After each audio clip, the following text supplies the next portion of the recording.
श्री बुद्ध अवतार की कथा बौद्ध धर्म के प्रवर्तक महाराज शुद्धोधन के यशस्वी पुत्र गौतम बुद्ध के रूप में ही श्री भगवान अवतरित हुए थे। ऐसी प्रसिद्धि विश्रुत है, परंतु पुराण वर्णित भगवान बुद्ध देव का प्राकट्य गया के समीप कीकट देश में हुआ था।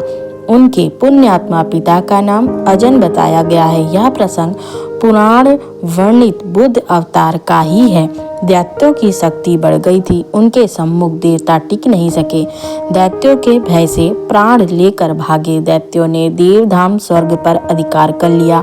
वे स्वच्छंद होकर देवताओं के वैभव का उपभोग करने लगे, किंतु उन्हें प्रायः चिंता बनी रहती थी कि पता नहीं कब देवगण समर्थ होकर पुनः स्वर्ग छीन लें। सुस्थिर साम्राज्य की कामना से दैत्यों ने सुराधिप इंद्र का पता लगाया और उनसे पूछा, हमारा अखंड साम्राज्य स्थिर रहे, इसका उपाय बताइए।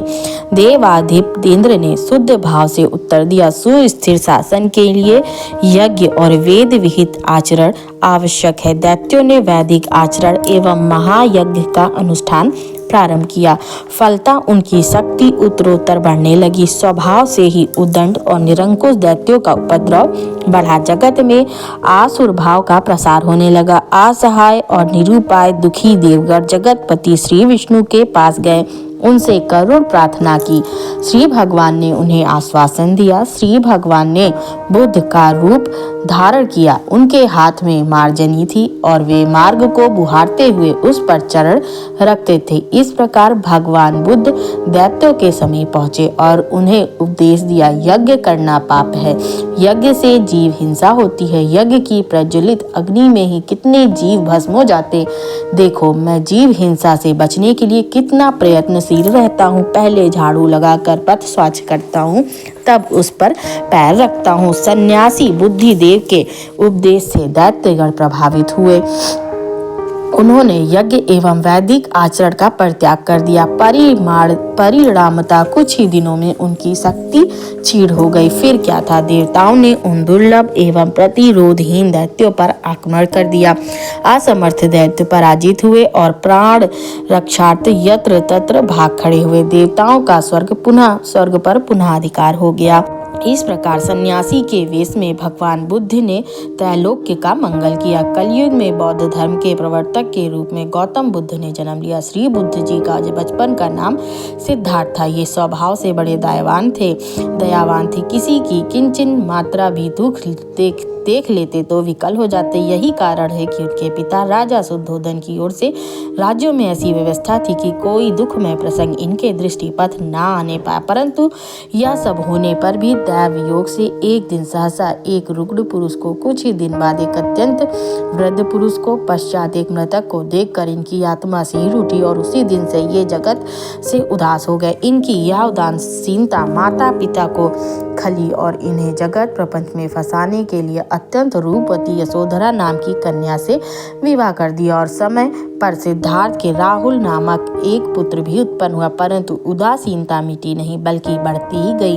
परिणाम स्वरूप अपनी प्रिय पत्नी यशोधरा, नवजात पुत्र राहुल और स्नेह मूर्ति पिता महाराज शुद्धोधन तथा वैभव संपन्न राज, इन सब को ठुकराकर युवावस्था में ही गौतम घर से निकल पड़े। केवल तर्कपूर्ण बौद्धिक ज्ञान उन्हें संतुष्ट करने में समर्थ नहीं था। उन्होंने तो रोग पर, बुढ़ापे पर और मृत्यु पर विजय पानी थी। उन्हें शाश्वत जीवन, अमृत अभिष्ठा, प्रख्यात विद्वानों, अद्भुत शास्त्राज्ञों के समीप वे गए, किंतु वहां उनको संतोष नहीं हुआ। आश्रमों से, विद्वानों से निराश होकर वे गया के समीप वन में आए और तपस्या करने लगे।